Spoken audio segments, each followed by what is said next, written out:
Hello, everyone, and welcome to a special episode of Legends Only. My name is T. Kyle. I'm Bradley. I'm Sugar. I'm Spice. And this is your weekly pop culture podcast where we talk to Legends Only. We are so excited to welcome Sugar and Spice from RuPaul's Drag Race Season 15.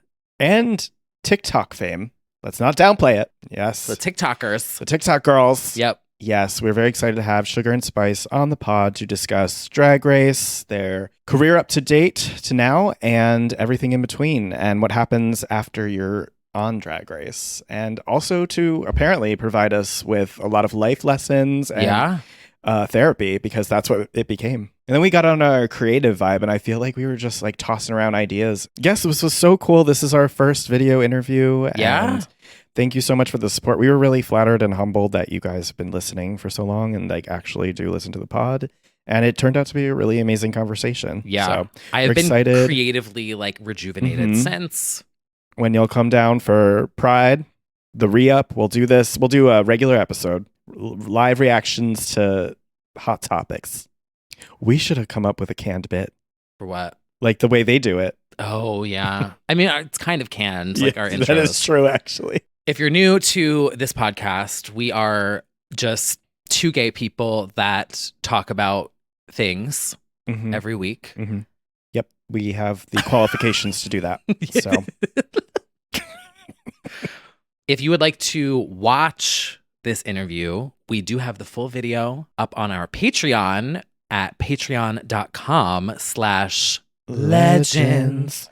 Only boys wanna know, boys wanna know. You can watch there and support the pod. But without further ado, here is our conversation with Sugar and Spice, which, by the way, if you are only listening, to set the context, because like you wouldn't be able to see it, hilariously started with Sugar mentioning like the fact that we both had unplanned our hue lights on in the background. That was the identical same color. Yeah. Literally did not plan that at all. Nope. And as you'll hear, like that's the reference to this looks like a gay's Hell's Kitchen's apartment at the end. And dragged us in the first I will second. say I had fun with the editing because I mean, if you're watching, you're gonna see it, but like it's like when he says that, I pan to me. So I had fun with the edit. But anyway, here is our chat. Giving after hours a little bit. Like, you know, you get, cool. you walk into like some like random gay's Hell Kitchen apartment and they're like, this is the afters. And you're like, this is the random gays. That's the random gay question right there in Hell's Kitchen. The afters turns into like just a party of one, and then you're like, how did this happen? I'm dead. Yep. I don't know what you you're see doing them on Instagram the next day. Yeah, I had to unfollow. You're like, what was this? This was because y'all are based in New York, right? Yep. Yes. T. Kyle's in Hell's Kitchen. Oh, I've doxed you already. Sorry. Okay. You know, people know that you're there already. People know that I'm there. Yeah, and I'm Midtown by Murray Hill, Grand Central area. Yeah, so Finance Row area. Already a little bit. You know, we're gonna be in New York for Pride, so we need to have a full moment. Yeah. Oh, for sure. Are you gonna be here? We are doing like there's a Bebe Rexha concert here during Pride. That would. Oh my God! No, that's my excuse. Now have an excuse. I think we're gonna see her this weekend at Coachella. So well, that would be amazing. Wait, is she performing at Coachella? Apparently. But also she like randomly FaceTimed us like a month ago and she like invited us out to this Evita party. Yeah. Oh, Bebe Rexha FaceTimed you? Yeah. So we met her at like this random party in January. Yeah. And she was like, oh girl, she was like, you know, I'm trying to be on my TikTok wave, and she wanted to do some videos, and we're like, oh my God, we gotta glam you, that would be everything. And then she actually showed us her new music video. At the time it wasn't released yet. No, but we were listening to the podcast that y'all did where you were talking about meeting her, and I was living for y'all because, you know, like the true rock stars and the bad bitches, like we get it, you know? We do. You do. Perverts get out of the live chat. No, but I think she gets it. Like she wants to be like a pop icon. She is pop icon, sweetie. Like she was looking at us, and I was Thank like, you. wow, I was like, wow, celebs, like just like us. She was like, don't get too close. My lace isn't laid. I didn't have like my full glam team today. Like this is what I like to give. And she whips out like the photo of her like fully like done giving Farrah Fawcett. She's like, I'm in my new era. I'm giving very 70s, and we're sitting there, and we're like, yes, and we're like, yeah. It was a whole thing. Her My Heart Wants What It Wants wig. Yeah, Farrah Yeah, Fawcett wig. Sugar already going on her tangents, but Sorry, let's get to the You're fine. You're Oh fine. no, this is no We pressure. love. I mean, Bebe Rexha is a constant theme in our pod, so it checks out. Right. So why don't we take it back to the beginning, as Hillary would say, and let's talk about when you got the news that you were going to be on it. Where were you? What was going on? Literally, it's so weird how the finale is airing because a year ago, the first day of Coachella is when we got the call, and literally the finale airs, and we're gonna be at Coachella again, like the first day of Coachella this year. It's so weird. Fully a year. Universe. I remember like there was a whole mess with the. By that point, you kind of know that you're on just because you go through all the things like the exams and shit.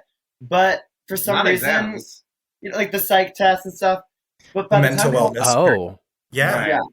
By the time we got, we knew. I mean, it was like very early on after we sent the audition tape where you're when they're contacting, they wanted more lip sync videos from us, and I was like, okay. I was sending them like lip syncs of me like at the pool, like out of drag. I'm like, here's me like dead. No, but so we pretty much knew, but for some reason I feel like we were just saying this. I feel like we thought we had a jump scare. Yeah, we had a jump scare. We're like, oh, I guess we're not going to be on it. And I was kind of under the like thinking impression of, what did we say? Kind of like if you don't think about it, it will come type of thing. So if you not just don't watching think a about boiling pot of water. Yeah, I was like trying not to think about it, and then the call came. So I know, obviously, right now you're in season, so there's not. Maybe, well, I don't know, because I feel like a lot of the girls are saying a lot of things already. But I'd love to talk about behind-the-scenes experience of the show and how it lived up to your expectations versus reality, what it actually looks like on your side, all that good stuff. Like, what did you think going into it, and how were you right or wrong? I mean, I'll say for myself, I love this question because that's one of the major components of why I wanted to even do the show is because we're such reality TV fans watching. I mean, that's the gap. We actually, like, Lux, she's such a big fan of the show. And, of course, I love the show, but I didn't start watching it till 2018, 2017. I grew up with America's Next Top Model and Housewives. So that's, like, we would always joke, like, I was like, oh, my God, this is, like, the gay America's Next Top Model. We kept on saying Tyra on set. They're like, who's your pop icon? And I was like, Tyra Banks. And I'm like, are we not allowed to say? I was like, do they not, like, I don't know. Get the sniper. I'm screaming about Tyra, and then, like, Rue's walking in, and then I was just like, apparently they have beef. That's what like the whispers on set were going around. I was like, oh, that's interesting. Well, honestly, really? Why? Because why has Tyra not been on the show? Imagine why has like Tyra an not America's Next Top Model like crossover moment, like a maxi challenge is a photo shoot. Because normally, it's, like imagine like they give the queens like a little set, kind of like a Club 96, but you have to do your own photo shoot, and it's like a full thing. Yeah, whatever. But we're getting off topic. What am I even trying to get back on topic for? Oh yeah, expectations. Oh yeah. So basically, I loved reality TV, of course, but I feel like my expectations, it was everything I thought that it would be, if that makes sense. Like, I feel like a lot of girls get off the show and they're like, oh, this, that, I was shocked by that. But I feel like I'm always listening to interviews of reality stars and the housewife and how it really goes down. So I was curious about it, but I was definitely proven right. Like, nothing was a surprise, if that makes sense. Right. Yeah. It definitely read on the show as a viewer. I felt like I'll admit, I had like a little bit of a judgment at the beginning of the season. I was like, TikTokers. Oh, these TikTokers. Yeah. But then I was like, wait, they get it. Like there's a self-awareness and it reads on screen. And I was like, okay, they're not taking themselves seriously. They're self-aware. They've got comedy ready. And it really worked like right away. Well, thank you. Yeah. I mean, that was one of the things a lot of the girls said to us off camera, like maybe in a shady way, I don't know. But I think Marcia, she was like, or she told Sugar, she was like, all the girls, we were saying on the bus, like, you girls are really good at TV, like after the first day. And I was like, what do you think she meant by that? I think she was just I took it as a compliment. Yeah, no, I took that as a compliment as well. I think she was going more the lines of, y'all have been on social media for so long and in front of a camera for so long. So she was kind of at it as like, we know how to be ourselves in front of a camera, which is probably a weird sentence to say, but maybe y'all can relate, like being a podcaster, just speaking, being on camera. It takes a minute to truly be you, because you can almost be like a fake version of yourself when you're not comfortable. But then, you have to more, yeah. And we went through this wave already. Like we had this whole discussion on the pod about it where it was like, we forgot that only a couple of years ago, there was this whole thing about, oh, she's just an Instagram girl on Drag Race. Because that was the new wave just a few years ago where it was like, she's a look girl because she does Instagram. And now it's like maybe TikTok. But there's always like waves for sure. of like new waves. Yeah. Yes, that's so true. And I think that's why we were a little naive going into the show. I didn't think it was that like controversial for the other queens, because in my mind, like even Mistress at the reunion, she's like, stop playing in my profession. But we always joke around with her now, and us too. I'm like, but in my mind, we were just like I didn't think of it as different. Like, yes, we're just performing. They're performing for a club. We're performing for an online audience. So, and that's the thing with TikTok, is that it is different than Instagram. Instagram, you could just be pretty, I guess. But TikTok, you have to make videos. You have to have personality. You have to, Well, no, I think so. Basically, there's a comedic timing too. There's the spirituality comes in. I think with us entering the show as like TikTokers and having that label, I think it's hard because if you knew of us, maybe you saw one viral video, whatever it was. So it's like, if you probably just saw a heel jumping transition video, whatever it is, that's all you know. So you wouldn't know all the other things we do. So it's kind of like, there's different, me going on my spiritual tangents, because then I'm like, like sometimes like you're living, a common thing for us, before I lose a thought, is that like we're living like years from now, but everyone else is still in your physical reality. So like when you're manifesting, you see all this stuff. They don't know. The gap isn't bridged yet. So it's like, I was like, why are people thinking so lowly of me? Like, you can think so highly of yourself, but then you're like, oh, wait, like, you're just seeing me on the beginning of my journey. Right. That's actually a really good way of thinking about life in a way, is like, my journey is already done and I'm just in the beginning of it. So I need to take a little lesson from honestly, it's everything there with like, that. A lot of times we laugh, and like that's why we're in on the joke. We let people go and throw the punches because we have a wink and nod, and we go, we know a secret that they don't know, but they'll find out later on. You know? Yeah. So it's good. You're in your guru era. Yeah, I love that though.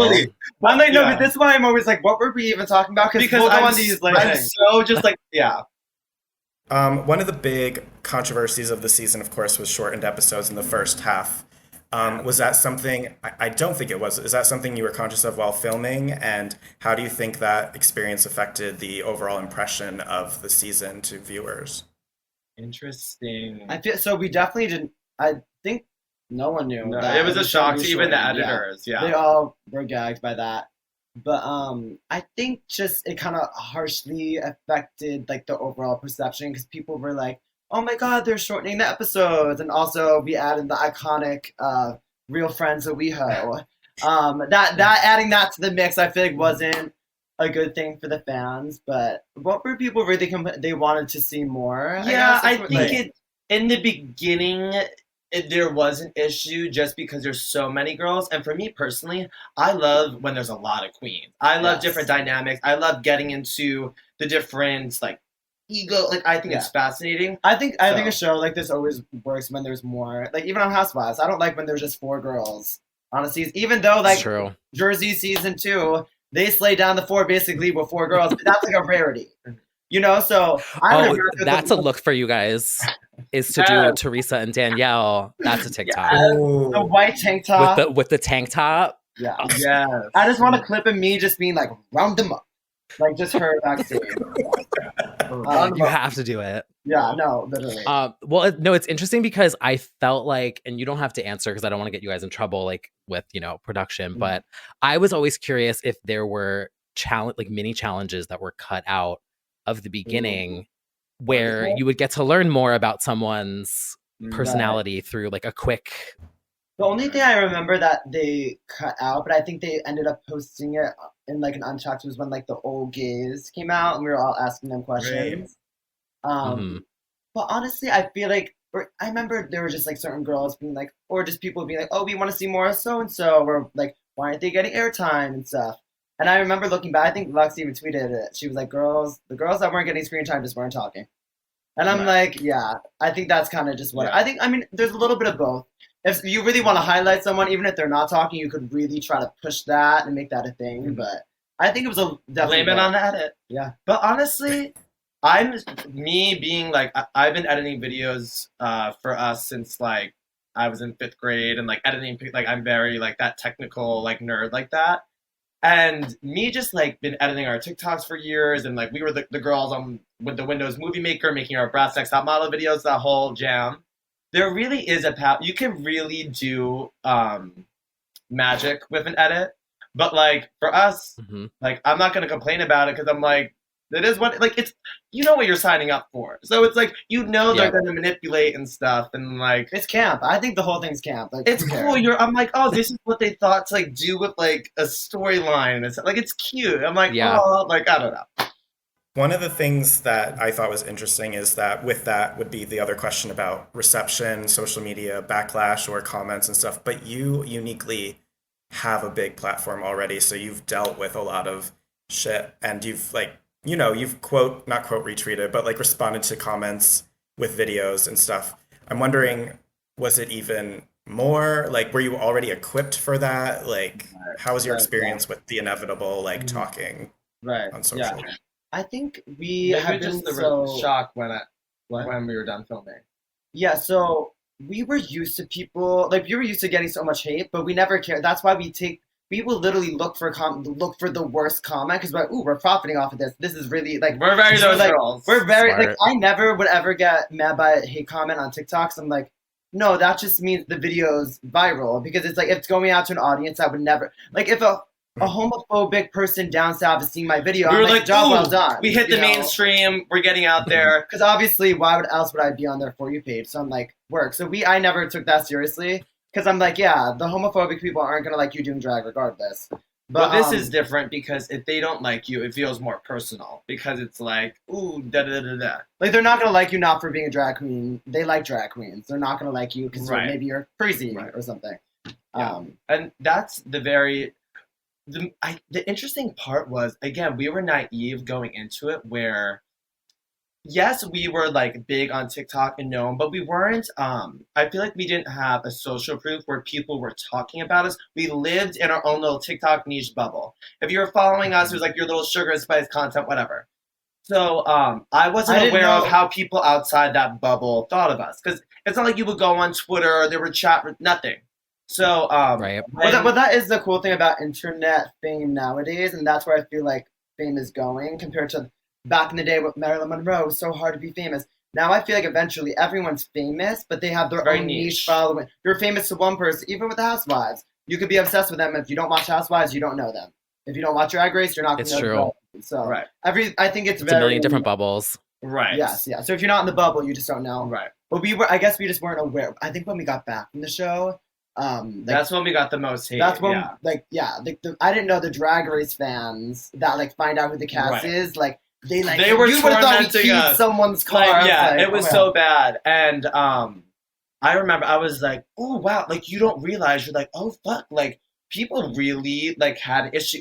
But then I was happy, because I'm like, we did our job in a sense, because we, especially the characters we were playing on TikTok, especially pre Drag Race, we were like going viral every week was like a formula. We were like, oh, okay, we're gonna present as like these straight guys and like dressed in these things, and like people thought we were like these actual like straight guys trying to like be drag queens, and like or just like the girl. No, I know like, it's so wild, but I'm like, this is like a joke. This is like we were literally titling our titles like, a cringy street guy jumps into heels and turns into girl. When in we 3 know seconds. we don't look straight, we know And like we're like taking comments. it's just for engage. Like we just understand social media like that. But yeah, I think that's what the shock was. Basically, to tie back in the question, I didn't think we realized that people We're believing thought the act. they were were doing. believing the characters of these bimbo voices, and they thought that we actually just were vapid. And I was like, oh, I thought it was very obviously like satire and a joke. But I'm like, you forget people on social media, they take things for face value. But yeah. Right. They sure do.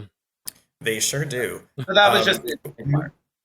So curious. I think one of the most interesting things, to your point, is what happens to you immediately after the show. Like, we watch your numbers skyrocket. We watch, like, all of a sudden you're in Australia. You're, like, in crazy places. Like, what happens to you after the show airs? Like, what is happening to you right now? Yeah. You know what? Everything is just, I feel I've been telling people your life is a little bit on fast forward. Yes, very that. Mhm. And in the beginning, January was probably the fastest month I know. I don't understand. I've ever lived, because we edit and do all of our content. So we kind of stepped up our game. We had people like shoot some videos for us when we were on sets to go with episodes. But then I'm the crazy bitch where I'm like, no, give me 4 hours of footage from each day, and I'm gonna sit here and edit and splice the whole music video together. I'm like, no one knows my best angles. Thank you. No, I know, and like I also get a high of doing it because I think we realize I just love creating and like making content and different things. So we've been really busy trying. So like January, it would just be all day where we would be editing all of our stuff and just like, and then everything. it's the next week, and it's the And next then it's- week. So we didn't even. But I think like when you get back from filming the show, things were kind of quiet. We were kind of like filming certain things Right. here and there, You're taking a prepping. break, prepping. Then the show came out, and then January it was like go go go. We were trying to edit and get all this stuff up, and then by the time February came, we were doing certain gigs, kind of. I got I so know. anxious to. We go on our hot girl walks, but they would only be at night. We pop in the edible. I'm like, I need to disconnect. I need to zoom out. I need to feel like self-love and appreciation because you could be so in the front of your head. So And it's definitely a whirlwind for sure. And now we're at the finale. I know. The blink I'm of an eye. ready to die. It's like graduation. Like you're in high school and you never think you're going to graduate. And then you finally do. And you were like, oh, that was interesting. So you've been editing yourself, like all your content from this entire time? Yeah. Wow. Almost like ready to like. I have to give you major props for that because that is very tedious. Yeah. Every photo, So- everything. So I'm like, Yeah. But I love it. I love it. I mean, that is the cool Yeah. thing. I mean, I'm sure y'all understand with the inner workings of podcasts and doing online content and stuff. Like I said, people take things for face value. People are just gonna watch a funny video or take in their content. They're not thinking, oh, maybe that person edited that. Maybe they marketed everything that goes behind it, which is good. You don't want to kind of break the fourth wall. Like I don't want to watch a video and be like, wow, that took so much to do. While for they that were person. really sweating and breaking their You back. want it to come off easy, Right. and it is, Right. but it is work. No, yeah, a good comedy TikTok will look effortless, but probably has a lot of work behind it. Yeah. I did want to get back to the blame it on the edit. We had a question as well. Spice, did Michelle really hate you that much, or was it the edit? I don't think it was the edit. I think she really didn't like us. Yeah. Really? It was worse, Yeah. probably. Yeah. Yeah. I think, you know what? God bless. No, we were laughing. They were like, "Oh, we need to see longer clips of like the first, longer." I'm like, version. don't release because I was like, I there don't were wanna see that. things that was the thing with. Okay, that's an interesting thing. The whole summer, I'm like, oh my god, We like, were nervous. We're I like, was we're afraid to nervous. see what they were gonna say when when we weren't there because I know they went in. like after the Snatch Game thing when we were in the bottom two. So I was afraid to see what she said because they really cut it out and like she really went in. So that's why when you see us come into the Untucked and we're like, oh, we're both going, like it literally seemed like not an attack, but it just seems like so targeted. No, So you're but just we like- said we were both going because we knew. She like gave me my little farewell song. It was like this whole thing, and I'm like, you know what? It wasn't aired, so I don't have to get into it. But it was very interesting. So that's why even like we were laughing now. I feel so far removed from it. Like when the show was like when the episodes were airing that we were on, You get defensive you and want want to to say you're like, ooh, but this and because it's this the and ego. this and It's this it's and all this. it's all the ego, and you want to be like, but no, but this. You But want to then explain. I But took then we were in Australia, and I was just like, I actually just don't care. it is what it is. Because if you think about it, I was kind of surprised by it, honestly. yeah, Yeah. like honestly, like the way I would describe it is if people don't like you, they already aren't gonna like you. Right. You trying to get them to just let them not like you in peace. Do you know what I mean? Like I think I would never try to change myself because it's kind of like honestly being on that show. Sometimes it reminded me of say you like a guy or something, and like but that guy doesn't really like you, and they have other options. At one point, you're not going to be Boo Boo the Fool anymore and keep on going up to that guy and be like, pick me, look how amazing I am. Look at me in my new outfit. Look at it's like, no, Girl, you're gonna go find the shade in the corner that We'll actually get with likes the guy you. you like, and I'll get. You know what I Yeah. mean? So it's not really that serious. I don't know. I was going to ask, what you learned from the experience. It sounds like that's one of the things you learned is just to keep it moving with people who don't like you. Is there anything else that you got out of the experience? I mean, also what I learned, we were just talking about it, is how Fickle people are. fickle people are, in a sense that it is so quick with everyone's attention span and stories, the way the news moves. People will be upset about one thing, the next day they're on to the next. And it's like at some point you realize, what are we doing this for? To be what's the goal to be? It's like I've been learning about myself. It's like the second you care so much about being liked or being perceived in a good way by others, that's the second you're devaluing yourself and your own opinions. Because you're like, wow, like it's more important for these people to like me than it is for me to like Myself. You're literally like putting them on a pedestal and you're like down here. It's like, no, Yeah, I think that's definitely for me. One of the majority after filming, I was like, you know what? I'm not trying to get people to like me. I get and I constantly tell myself that, like, because it's even with people not in the public eye. You could have Sally Sue that has 500 followers on Instagram. She's still checking her likes, and she's being like, "Oh my God, did my selfie slay?" And like, of course, like we're obsessed. And even her, like, I would tell her, Sally Sue. Yeah, Miss Sally Sue. I would tell her to be like, tell yourself, I'm not trying to get people like me. I'm not trying to get it's a people good like me. mantra. Because everything's kind of sometimes- a popularity contest of even the guy at home with his bros and who has the best car and who, like, it's all, I don't know, like even doing a competition show, it kind of is just a popularity contest. Who's the most liked? Who has the most It's exhausting. followers, I who's the felt it most- there too. You kind I of just was don't really care used. anymore, and you're like, so what if people don't like me? Like I'm not trying to Yeah. play my game. You're there to entertain. Exactly. and Exactly. create. We're here to be pop And icon. Yeah. I feel like this is a therapy session, and I'm very It much really enjoying is. it. Like Yeah. I am taking mental note of, because Brad knows how I am. Mhm. I am like, I need to take Mhm. these mantras and She's apply writing them. notes down Well, Yeah. for sure. Can I just say a little interjection? It is so exciting to be chatting with you guys today.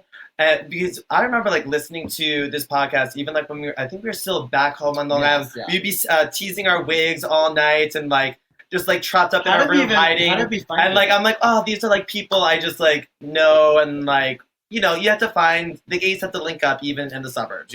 I'm trying to think how we actually found your podcast because I think y'all didn't you do the Britney one first? Yep. Hmm. And then it went to this one, right? And when it's Yep. I feel like maybe it was through Twitter, and we were like watching. Yeah, I think you had like YouTube videos. Yeah, there's the YouTube videos. Yes, You're and watching we- YouTube yes, videos. T-Files, Yeah. yes. We follow the whole journey. Oh, Everywhere. Yeah. that's so cool, though. wow. Yeah. Damn, I didn't know the history is that deep. Mhm. Yeah, no, yeah. We're But The it's magic of the awesome. internet. You find people on the internet, and you're like, in my mind, we're best friends. That's what it was. No, but like even like even your videos, I remember back then, it was no different than a Trisha video, but the movie I would just have it playing on in the back. It was like comforting in a way. Do you know what I That mean? is the highest The compliment I've ever Weekend heard in chat. my life. Yeah. Mhm.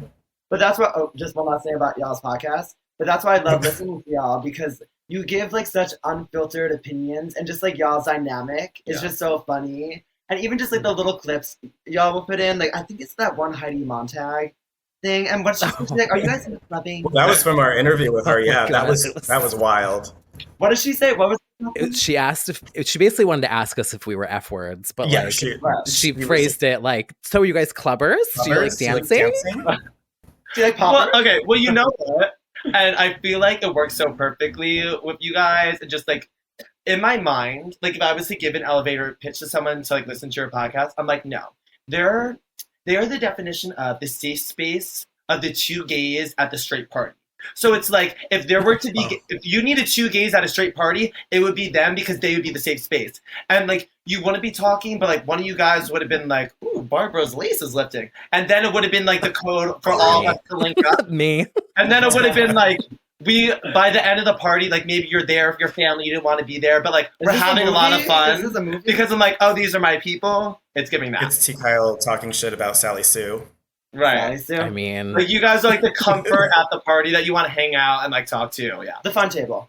God, I love that. Thank you. We did not invite you on to praise us endlessly, but we welcome. I think that needed to be said. It just needed to be said. I really appreciate that a lot, actually. Cut it out, but yeah.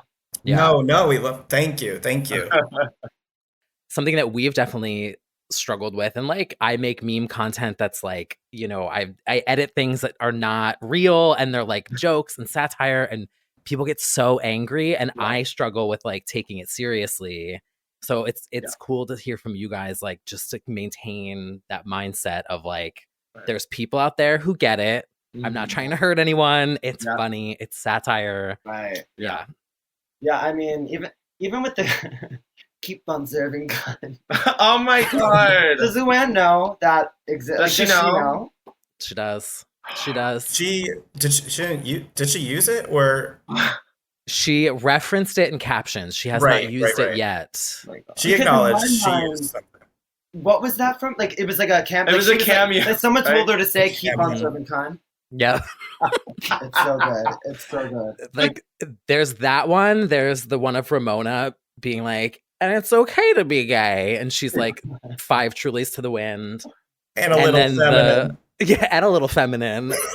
And then there's Teresa being like, and I heard that you have chlamydia, something. It's just like, what?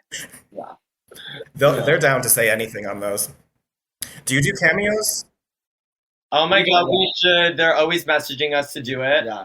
I think it's just so... We would have to do our own, because I remember back on Long Island, we would try to do them together. We'd be leaving the gym, I'd be sick in the phone. I'm like, girl, no. I think it's a lot of energy to do them, and I don't want to be fake. If I'm not in a mood, I don't want to be like, hey, Sally Sue, like, go fuck your husband, yay! Like, if I'm not feeling to tell Sally Sue to go fuck I would pay for one if you said that. Yes, that's actually pretty good. Also, the other thing is, like, unlike the Housewives, like, you do have to put on, like, they're going to want you in drag. So maybe I'll do the $10 one. It would be out of drag, and it would be like me just, like, in the dark. Just when we met Trisha and did that video with her, she was telling us how apparently she makes, like, bank on Cameo, because she loves doing them and does them every day. How was that whole experience? I mean, the full circle of that happened so quickly. Of appearing. Oh, yeah, with Trisha? Or... Yeah. Oh, from the Snatch game to Trisha? Yeah. Oh, that was amazing because I just like Trisha, like before, like the T. Kyle's content. Trisha was like that comfort content for me, especially like being in high school. I remember like getting home on the iPad. I call them Tosquitos or like no, they're taquitos. But from Costco, yeah. So like I'd be putting the taquitos up in the oven. I'm like sitting on the iPad watching like her sugar daddy experience. And like those were just like the heydays of YouTube. No, because we understood Trisha. Because I understood that this is an act. This is because like people don't understand that she's very interesting. And I think I love that type of character. Like I think when she was on America's Got Talent, she's like in the pink dress, and they're all like, and she's like singing bad. Like I love the idea of like this bimbo that people don't really understand, and like they kind of don't take seriously, but they're like a secret genius. Like I love that. Oh, she's brilliant. Yeah. And the way that she did anything for a check. Yes. She's so talented. Admirable. She always says she's not talented, but she's so talented. Like she has so many talents, but even the one main thing is to be entertaining on camera. That is so hard to do because there's a lot of people can't just put up a camera and just start talking, and it's entertaining. Not even talk. Literally, just like you just want. I mean, that's for her. Yeah, just eat chicken tenders. Yeah. But anyway. But so yeah, the fascinating thing about Trisha when I was like, because we had a mutual designer, and then I was like, oh my god, I did you on Snatch Game. You had to do a video. When she came here, it was so shocking because it was like the tables were turned, and she was like so appreciative to be here, and she was both of our fans. I'm like, wait, roll up, and she was. I've never met someone more present, which was so yeah, cool. she's really present. Yeah. And I know that's probably weird to notice, but it's like sometimes with these influencers and celebs, whatever it is, it's always they're looking past you. They're like engaging with you, but like there's somewhere else to be, or they have to go somewhere. They only got like an hour. I felt like when she was with us, like she wanted to be with us. She was doing like she was ready down. to move in. She was like, she didn't go on her phone once. She was like, oh, we're going to the one place. She goes to like Buca de Beppo and gets like her pop. I was like, we're coming. Like, it was cool. And like, literally ended up being like a therapy session, and it was great. It was cute, yeah. Does she have any advice or anything she told you about like doing this thing?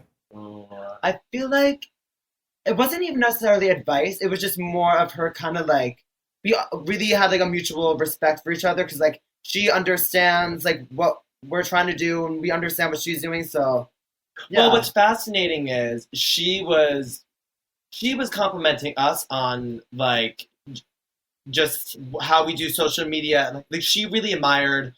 Like she thought it was a shock. I'm like, okay, yeah, and then we could do like the mukbang on your channel, and she was like, "What? You'll want to do a video on mine?" And I was like, "Yeah, duh." Like, but I think she loved it. She's like you're a legend. She's in like mom she doesn't understand. Wait, she was giving Britney tea. It's because she doesn't understand how iconic she is. She was in like Britney. Mom mode, and we're like getting her into like we did her makeup. That was the first time she had it, and like since a year ago for her wedding, and she was living. She's like, I miss doing my videos and my TikToks and my like. She loves it, you know. And we're doing the TikTok for her. She's like, "Ooh, I'm gonna have to hire you as my like because she lives for it all." Like, yeah. So we always say we love a girl that loves it. She loves it.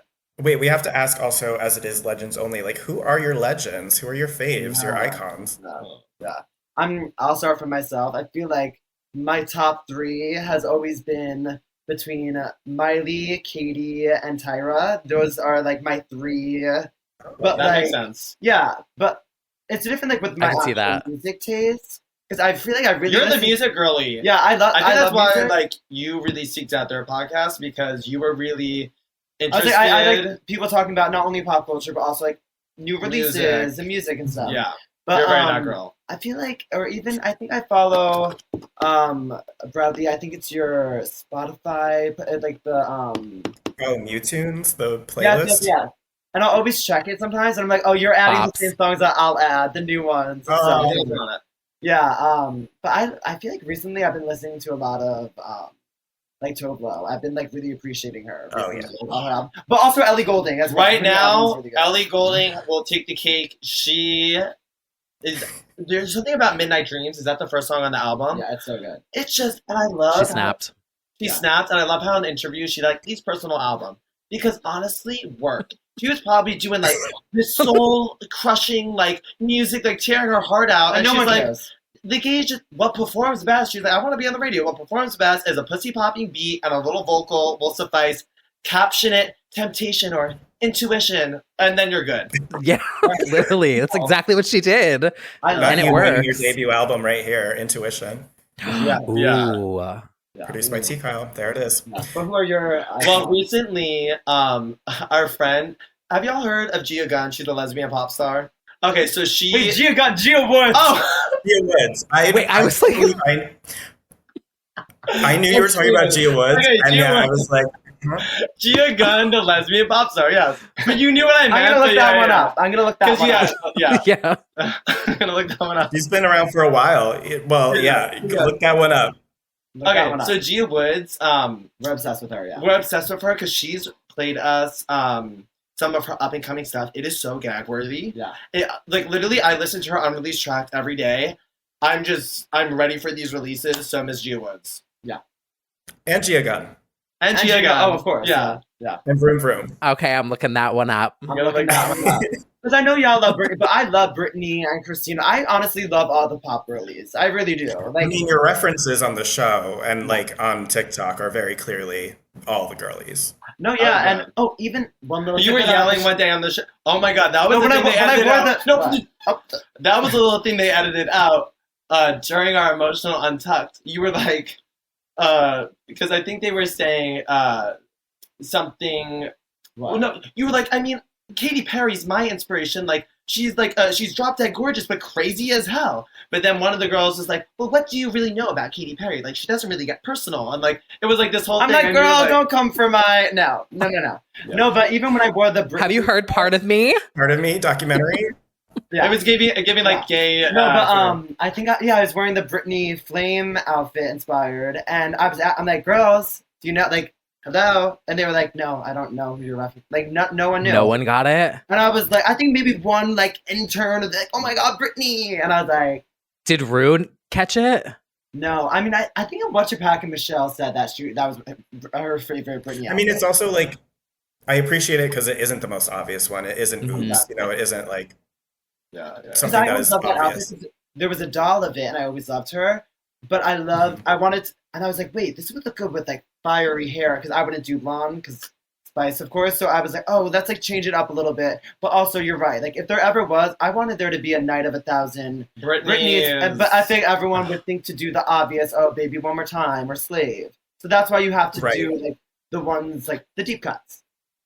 Oh, I want to ask about that. I don't know if you can talk about it, but like the Night of 1,000s, is that like based on Getty images they can get and you can't use iconic imagery? Because it's confused viewers, but I've realized that must be. Yeah. Do they like send you a packet and they're like, here's what you can work with? Yeah, they're like, type in Beyonce on Getty and go to town. Yeah. So me, like, exactly. But I know if there was a Britney Night of 1,000, I would have either done that outfit, the flame outfit, or I probably would have done like her toxic outfit where she's like in the all black with the red. Because I feel like that's the most spicy she gets. But that's the thing. You probably would have done like a My Prerogative tea or something. I don't think you can do music video. The two of you could do Toxic together. Oh, yeah. Now, I want to talk about the remix that's coming. Oh, my God. That's my favorite song right now. Let's spice things up a bit. Let's get into it. How did the original song come together? Okay, so the original songs, literally, it was the day that we sent in our tape. I think it was in January. It was the day that we sent in our audition tape was the day that we moved to LA. It was crazy, and we were watching the newest episode of season 14, and we're like, oh shit, they're doing talent shows for the normal seasons now. So we had songs like you've been rapping for years. Yeah, we have been writing little stupid things in our notes for so long, and we had little raps, and we're like, we got a little high on life, if you will, and we were like, ooh, what could we do? Like, things were coming to us, and then all of a sudden, Sugar. No, you had a voice memo back when we were in the suburbs, and Grandma was still in the room. Yeah, and I just whispered. And you were whispering because my grandma was there. Like, my grandma was in the other room. Imagine me, 3 a.m. in the morning, and I'm like, but the boys wanted to put my thing in. The boys wanted to. And like, it just came to me, and so I was like, oh, that's cute. And then when we realized we had to do the talent show, we're like, okay, we have to get these songs together. So we just kind of like started putting it together, and I found this one really cool B. Ames drag producer. Icon. Yeah, she's iconic. Yeah. Mm-hmm.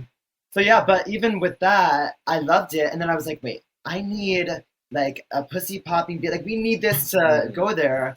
And then I was like, oh, who should I do a remix with? And then I think someone tagged you, Tikaya, but also you were already on my mind, because I was like, I wanted to, like, I feel like you take songs and make it into like a new melody, and you make it new, and not this is a new song. This is a fully new song, and I like it better than the original. Yep. I'm obsessed. Ooh. Yeah. Well, what I told him when I first heard it, I was like, I like that you pulled, like, the spice things up a bit is almost like the main part of it. Yeah. And it's like a different song, as you said. I love that you pulled an entirely different thing from it. It's very cool, and it pulls out specific lines. It makes things more. You took the best lines and then made. Yeah. Well, we did a little preview for the little pregame we were at this weekend, and everyone dies for it. Once it came in, hold up, you know, Madul. Hold up, you know. Everyone was like freaking out, and then the beat, like, literally when you first sent it, it was giving. I was so gassed. I couldn't believe it. Was every day I was getting up in the clouds, if you will, and that was the first song I was putting on, because I want to know, like, your inspiration, how you did it, because you're right, like, it is giving. I was like picturing 4th of July, something's hitting, I don't know what it is, 4 o'clock, you're ready, like, maybe there's like some like people that you don't like from your past out of there, but like you're feeling confident in that bitch, you're gonna strut right past them anyway. Maybe blow them a kiss. The song's playing. The song's playing. It's a bad bitch song. You love to set the scene visually. I love that about you. Yeah. You've got the scene. Yeah. So like, was Miami an inspiration? Because it was giving me that. I was honestly inspired by like Christina Aguilera, Ladyland. Oh. The performance when So- she was the Statue of Liberty. Yeah. So I was like, there were so many like, because I obviously heard it and I was like, oh, this feels like the original arrangement is like a bit, like it's for that talent show. Yeah. And so I was like plucking things out that I could like Right. repeat and make Right. a new melody. And I did the same thing. I pulled out my voice memos and I was like, boys want to know, boy, I'm not playing it right now, but Boys want to know. I was like walking down the street singing it in my voice memos. I'm like, boys want to know, boys want to know.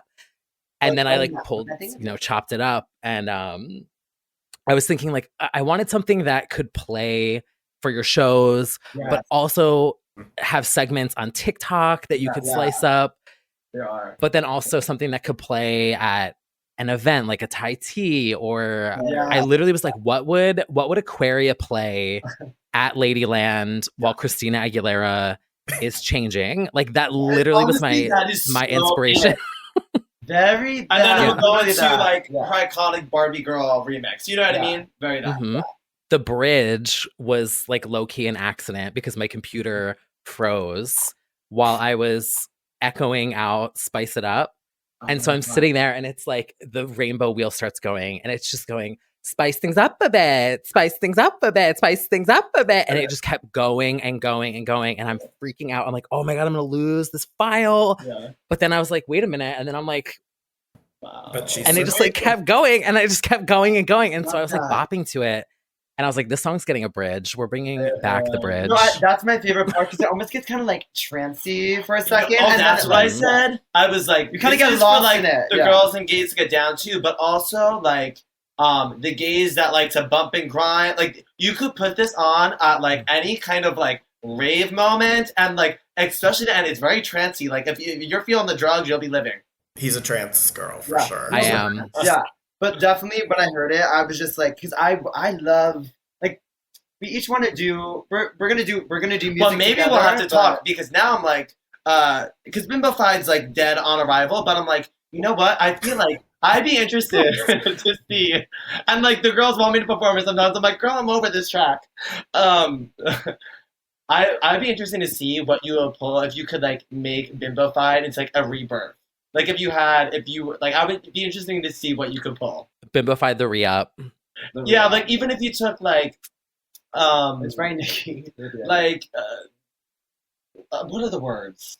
Well, the iconic moments are the God I'm a Normal. Not your own song, not knowing. Or like at the beginning, it's the Britney reference, like shh, it's sugar. But then we have like I don't know. I'd be interested to see what you do. So you said you want to do together too? No, so basically, like with our music, if you will, I don't know why I'm air quoting, but like we're gonna do. This is so camp. I love a drag queen talking about like their music. It's hilarious. It's hilarious. I'm like, well, then insert the combo. Be like, I'm not really like the other drag artists. Like, I take myself a little bit more seriously. I think I'm gonna be doing folk. And you're like, girl, no, we're that's- not like. I think there's a certain subset of drag queens that are like, I don't do drag music. I do real music. Just said that, babe. But literally, it's like, who cares? I don't care about being a drag queen doing drag music. I think it's iconic and camp. But yeah, we're gonna do music together. Like this summer, we're working on a song like together. But then we each want to do our own kind of music as Call Me Spice and Sugar's World. So I'm like, the music I personally want to do is like the route that I want to go more like dancey, like Kesha, like white girl Fergie rapping over like a dancey beat. And Sugar wants to go like folk. Full. Exactly. Gospel.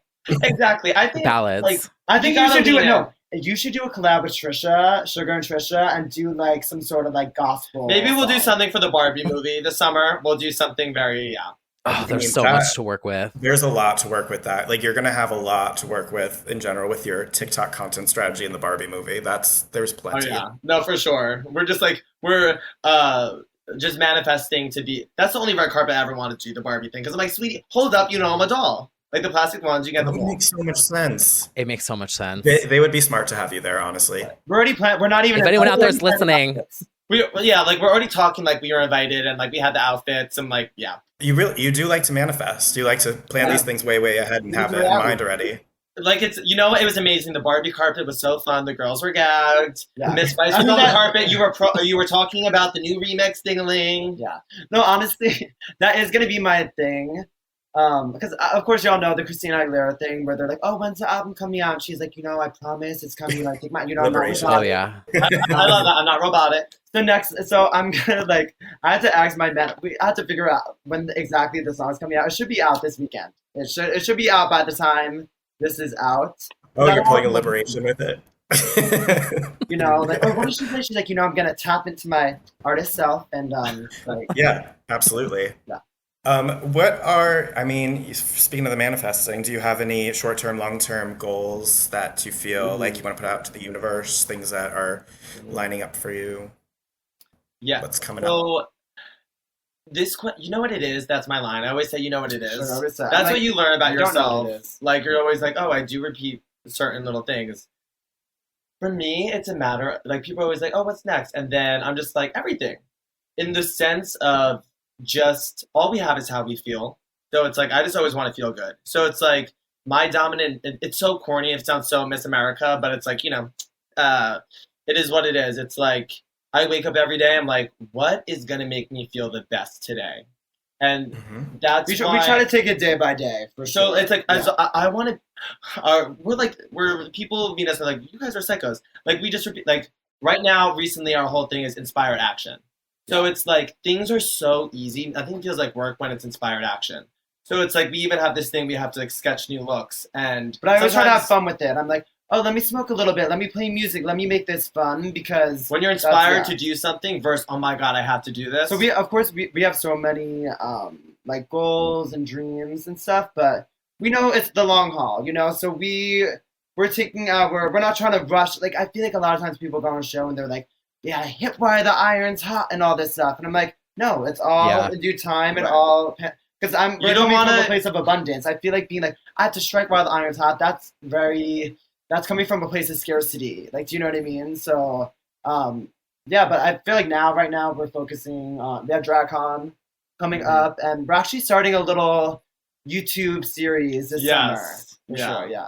What can you tease about the YouTube series? Yeah. Anything? Well, it's nice because we'll finally have, it's kind of like our own little reality show that but like vloggy. It's very like documentary style. Like I feel like old YouTube was very like edited and cuts and things, and it's like I like more the Trisha content where it's just more real and stuff. Like we don't have to be in a character all the time, So it's just gonna be a fun, but like a lot of it. But so there's that. Like the other thing we can tease, I am excited for our song this summer together because we're very much like the one hit wonder thing. I'm like, we're gonna do the music video, we're gonna do it big. And like, we're self-aware. Like it's gonna be for TikTok. It's gonna be very like the lines that the girls are repeating, and it's stupid and it's bratty and it's bitchy. We understand. I think just from being a Housewives fan, like think about all the Housewives musicians. Like it's camp. When you see Kim Zolciak, you want to sing "Don't Be Tardy." Right. Like when you see it's not Spice, trying to be you want to anything sing more than Ding-a-ling. that. Like it's not like we're trying to like lean into that and make it really like, oh, they're doing this song, and it's so like stupid. So we're gonna have a lot of fun with that. Yeah. We're very and maybe people, it's interesting how people perceive things. Like for us, we're very simple people. Like I just need my little journal, my bike, maybe something to get up in the clouds with, and I can like sail off into the sunset with my dolls and be happy. Like the only reason why we even started drag was literally just to like, oh, there's these dolls I want to recreate these looks with. You know what I mean? Always to connect to our childhood self. So it's like, it's not some like big scheme to be like this like America's Next Drag Superstar. Just like we're gonna do what we love and just like have fun, and like if people like to watch that journey, amazed, and if not, well, just keep on scrolling. Yeah. Does that include the idea? Would you come back? Would you do All Stars? We always laugh about that. We're like, I would love to do more reality TV, but I want to do even like more produced, scripted type of reality TV where it's more like the simple life kind of situational, where you throw us into like things like that, where it's almost like we're in these, like, because I feel like reality TV was different like that with like New York and Simple Life, where not that it was scripted, but I feel like it was much more like they're playing these characters, and I like that, and like they had the sound effect. Like I think that's camp. Yeah, You know. I think Yeah. I'm at the point where I'm realizing I love the creating aspect and being a part of that. So it's like I would really love to like be a part of like I know people are probably like, oh, these like the cringy white girl, just like stick to working at the Trader Joe's. But it's like, yeah, I love to do all the behind the scenes stuff. Honestly, more. That's how we even started like as photographers. The irony of like being a drag queen is the most attention seeking thing. But personally, for me, I actually like to be behind the camera. If that like as hard. So yeah, I think we would definitely do reality TV again, but I want to be a part of the process, if that makes sense. It does take the pressure off a little bit. Yeah. Right. Yeah. You seem so enlightened with like these words of wisdom. Is this for a product? Are you self-help books, therapy, all the above? When's the next RuPaul gurus? Yeah. No, Yeah. honestly, have y'all heard of Abraham Hicks? She's like a spiritual healer. Write this down. Right, we always said write that down. Write that down. Write that down. But Abraham Hicks, she has changed my life. I know she has changed her life. Yeah. She has books. She even her little YouTube videos. All of her YouTube videos. While I was on the show, all I would do is listen to her content. She has allowed me like to really tap into my spiritual side, and has actually like saved my life with all of her mantras and her meanings. Yeah. It's So powerful. we repeat a lot of her mantras, but that is kind of the gag, is that we do play these like dumb bimbos and stuff, but we really have but that's why we can play these characters, because we realize life isn't that serious and just have fun with It's it. more fun. So we like read all these books, all this stuff, but that's It's not kind of really how it just entertaining. that's how you know, so it comes out and stuff like this, like with all of our friends, like, girl, There they go. Yeah. there they go again. There they go. I feel like, I wonder if that's why RuPaul felt such a connection with the two of you, because I'm curious, like, while you were filming, if you felt what you see on TV, because there was this like appreciation that I saw Ru have for the two of you that I felt as well, because I was like, oh, like they get it, like they're in this to be entertaining and they're not taking it seriously. Like you really embodied what RuPaul always says, where it's like we're all born naked, the rest is drag. Like you really do. It shows a lot, even like in this chat now. Yeah, people always want. Yeah, they're like, oh, would you say anything? I think people are always like, they want the queen to shave or whatever it is.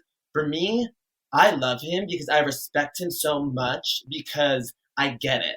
You know what I mean? No, I like how basically she was different than other drag queens at the time. She wasn't performing in clubs either. She was doing They probably music thought she was going so on. weird at the time. So I almost, not that I relate to her, but I understand she probably had other drag queens having animosity. I mean, even to this day, a lot of drag queens don't like her, you know? So yeah, but with Ru was interesting. They did cut out a moment we had on the show, because the longer edit, but also this isn't.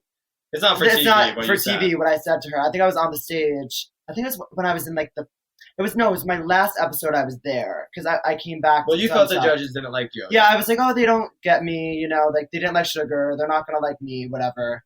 But like I said, I'm not trying to get people to like me. Maybe that's not a good thing in on a the competition. show. Like you should kind of play the game and get them. You could tell you didn't care. But I just don't care enough.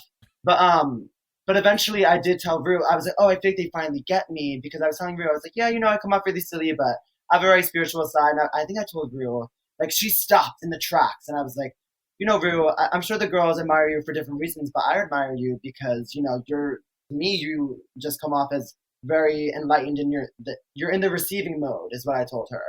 And then I could tell, like, her eyes lit up for a second, and she was like, wait, what? Like, because who would tell, like, a drag queen on the show, Right. oh, you're in the receiving mode. And I was Even saying if that, you saw that, they'd be like, what the fuck? Like, if you don't speak that. but basically, I was telling her, I was like, because obviously, whenever I see someone successful, I'm like, that's never by luck. That's not by chance. That's because they're aligned and they're allowing that into their life. The hardest part is allowing it, especially success. Yeah. So basically, I was like, I can just tell, like, you're so always booked and blessed because, like, you're there, like, mentally and spiritually, and, like, you're in the receiving mode. You're letting these things happen in your life. Like, you're not, like, stopping No resistance. There's no resistance. And then she was like, oh my God, wow, thank you. And I felt like that was the first moment she, like, really looked at me and kind of took me seriously.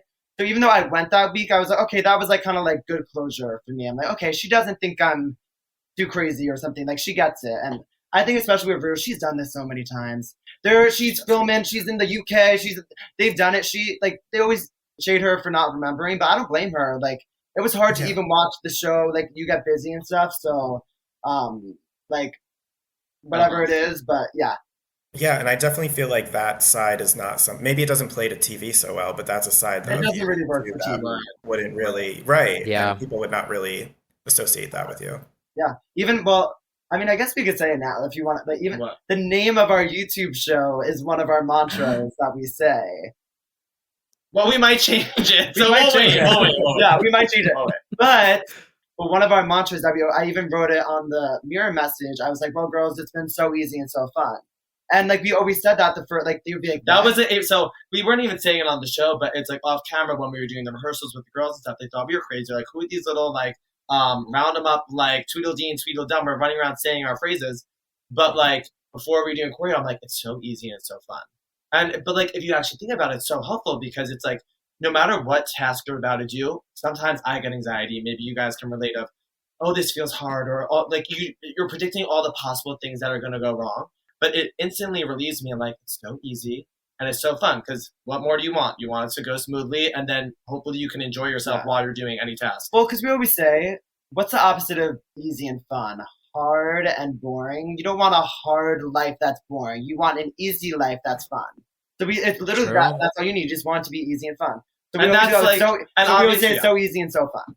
I'm going to be saying this every week now. Instead of like, and it's also kind of from Housewives when she was like, so nasty and so rude. So rude. No. So easy and so fun.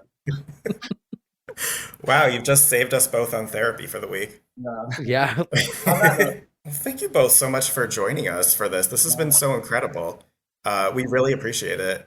And I'm truly flattered and did not know that you guys were riding with us for so long. And it's really heartwarming and yeah.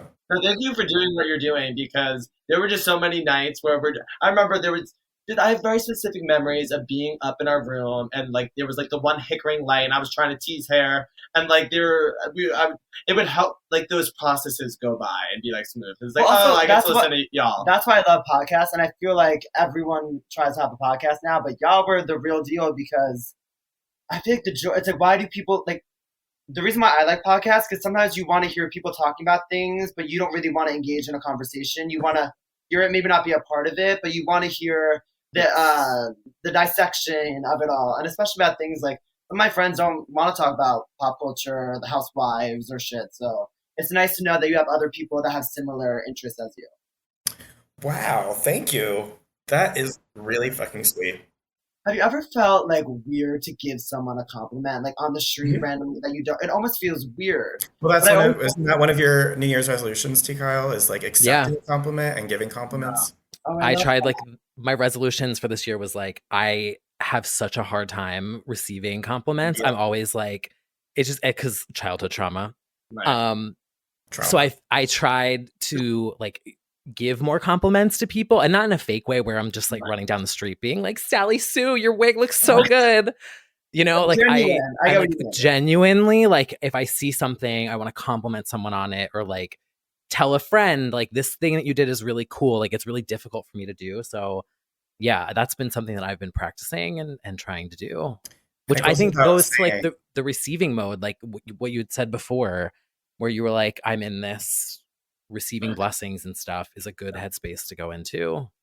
Yeah, one of my good friends, she also makes TikTok videos, but kind of more about like beauty and like society, and like what happens and stuff. And she gives it to you real. Yeah, she always says like the real deal, and she gets her fair share of hate too. But she always tells me, she's like, I mean, talk about it. I'm like, that's why hate doesn't really affect me. So I'm always like, well, look at where it's coming from, and it's always coming from that person's lens and their own projection or whatever. I think I always say like a good example is, say a girl in like a more traditional type family, she's like, I'm not getting married and I don't want to live a traditional life.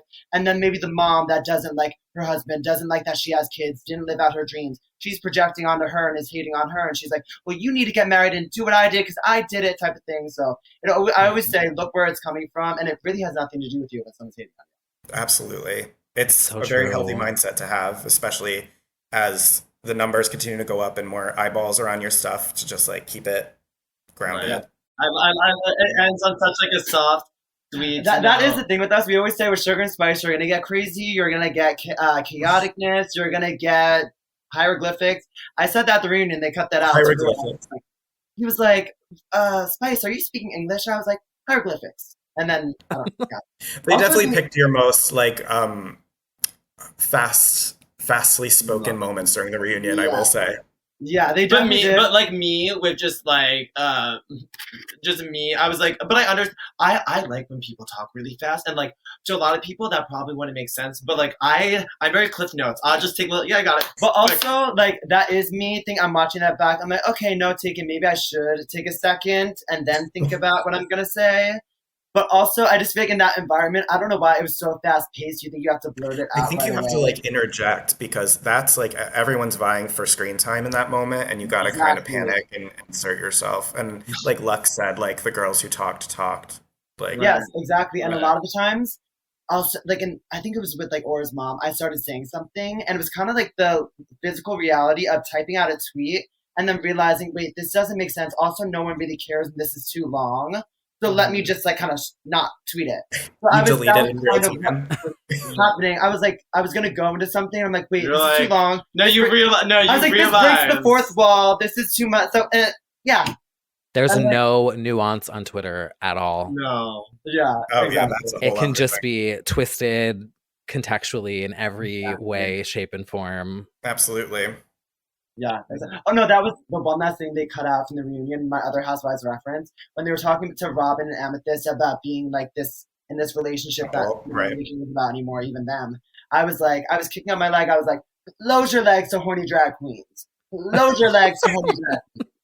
Because I was thinking as they're saying, I'm like, how can I interject myself in Yeah. this? So I have Yeah, how can I be a GIF? I'm like, how can I say something? Because the mind's always ticking. I just love how every time you do this, even like on the show, you had your little moment and they cut it out every time. And I was The like, editors are like, there you go again. Yeah. Yeah. I'm like, like, you're that's too obvious. your moment. Mute her, That's kind of your job. cut her mic. Voice heard Yeah. when you're not involved in it. So I'm like, and like if they don't like it, they're gonna cut it I out. was shocked. I go, because like I was like, it's so random. You just started. It was so funny though. Because I was like, oh, should I say close your legs to married men? And I was like, well, no, let me relate it more to the situation. Girl. Was it complete silence as you said it? I think the other girl, I don't even know. I think they were laughing. They were hee hee hee. There she goes. Oh, did you also? I was wondering, are you still maintaining like a relationship with Mistress? Is that like, has she been mother? Yes. We're actually Yeah. working on some things for them. They're kind of hyping up. The girls might be going on tour. It might be a family tour moment. Ooh. A little boot camp moment for A the little girls. new school meets old school, the ultimate drag experience. Yeah. Yeah. Rock of Love bus. Very. Ooh, Ooh. that is a that's Yeah. World of Wonder. Outfit Don't steal that inspiration idea. right there. Yeah. And I That know would be hilarious. I know we're kind of wrapping it up, but I have a question for y'all. Have y'all ever done drag, and would you ever do it, or like to what extent have you? I was Lady Gaga for Halloween 2009 in college, and I made the original, the disco stick, the sunglasses, I had the high heels and everything, and I walked around campus in that for the day. And That's not drag. that was it hurt, and I didn't like fully commit with like tucking or anything like that, but Thanks. it was a lesson. I feel like I was learning about high heels real quick, like an hour in. That was fucking painful. I don't know if I would like fully. I don't want to like shave just to do it. Right. I mean, No, people you don't don't. have to. That's true. You could do a bearded drag. You could throw some Right. glitter. That's like super normal now too. A lot of Yeah. people do that, but I don't know. I feel that's pretty much the extent of what I've done. And then Miss C. Kyle, what about you? What I did drag in college. She's had a moment on stage. I helped put together like I went to FIT here in New York, and Yeah, no, that's why we related, because we were the FIT girlies too. Yeah. we had like this Miss FIT pageant, and I helped. We were like the first ones to do it, and so I did like the poster and I did the teaser video for it. And I remember I took like Hillary Duff music videos from Love Me, Feed the Flame. Why the song isn't coming to me? Play with fire. Love Play with me, Fire. Love me. Yes, there we go. Say- So I did Britney Great taste. drag. I kind of served cunt the first year I did it. I'm not gonna lie. Like I fucking ate that up.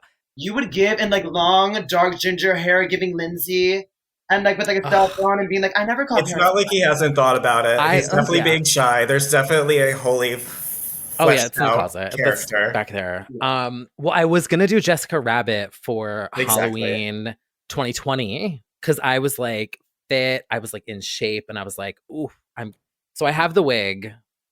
Okay. She'll come out one day. Okay. Like my college experience was like I did all the mixes for people. So it's like for me, it's like full circle, you know, over a decade later. When you reached out, I was like, oh, holy shit, wait, like I've totally done this before. I got this. Oh my God. Okay, wow, we love a full circle moment.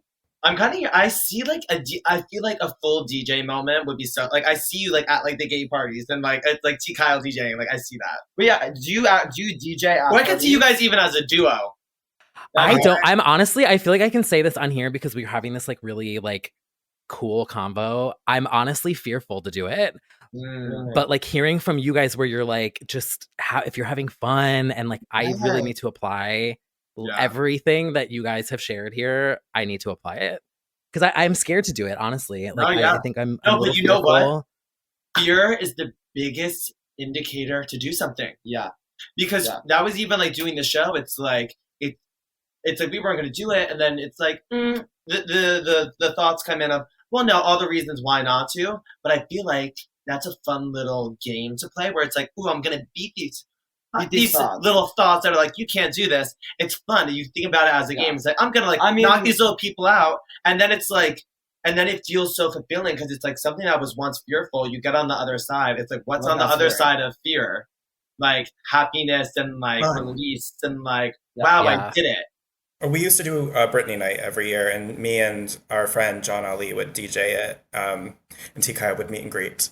And yeah, I feel like it's the next step is just you actually doing the mixing as well. But we you know, there was like baby steps for you. I feel like into it. It's not that far fetched. I do like pop nights. I actually weirdly stopped post pandemic. I wasn't feeling like DJing anymore, but I was doing a lot like at Barracuda and like other bars, $3 Bill and things like that. And then something happened when I came back to the city that I didn't really want to DJ anymore. But the pandemic. Well, no, obviously that. But I mean, like post-pandemic vibes, I just wasn't really feeling it. But I mean, both of y'all music taste. Like if you guys were, let me say it, sweetie. Thank you, sweetie. That was my line. That's how like the music taste y'all have. That was very like that's the party I want to go. Like if I saw you guys were at a place, I'm like, I'm going there. Like if you were giving tunes, if I'm sweating. Keep on serving cunt and the remixes and boys want to know. I want to be there. But what's really cool is just like start like it's just giving like pregame for the girls. It's like you don't even have to tell people like that's your thing, but like you're doing a little mix for the girls, and then by the end they're like that was like you could be giving incognito. Like who's doing the music right now? Oh, my roommate, he has his aux cord plugged in. I don't know. That's actually a big part of it too, is I don't want to like make it a big thing again because I used to do it regularly and then I started to not like the expectation that came with it. Like this better be a good night out for them. Like it started to freak me out a little bit because I don't know, but yeah, then you get a little rusty because you don't do it. It could be a little ghost moment where maybe like it's like at a party and then you have a friend and then it's like you come in for an hour. And it's not like you're on the flyer or anything. It's just like, it's giving a little DJ mentor with the one girl that was already DJing. And then it's just like, you're out there and you're like, maybe this is not bad. And then maybe 10 minutes and you're like, get me that shot. And you're living your best. Maybe the gays are annoying. By the end of the hour, you're like, okay, there was only like one annoying twink trying to like get up on the thing, you know? There always is. What would you say T. Kyle is like your drag name? Like that's your stage name kind of already or no? You would have a new name. We've had this conversation over dinner at Mom's about whether that's the alter ego. Wow. Yeah, I mean it is my name, but like the T stands for like a name that I've literally never been called. Right. I think it's so T. Kyle or Miss T. Kyle. And I remember once in college, one of my professors was like, you need to stop spelling your name like that. You're never going to get a job because they're not going to know what that means.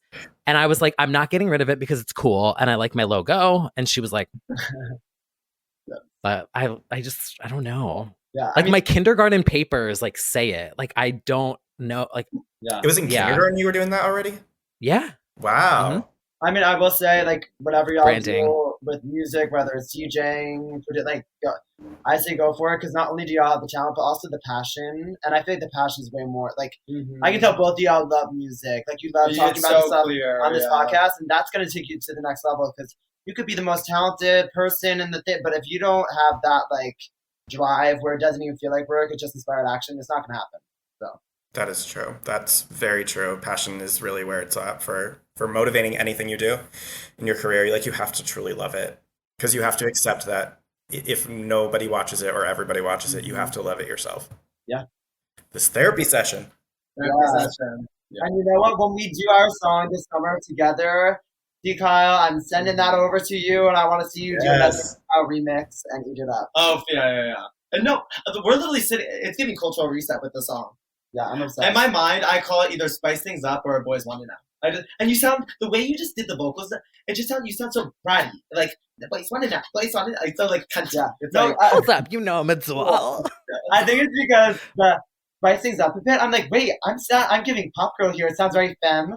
And then the Boys Want It Now, Boys Want It Now. It's very like bratty pop, and I like that. I was trying to imagine you like performing it, like, you know I'm a doll, and like you'll be able to like pose like.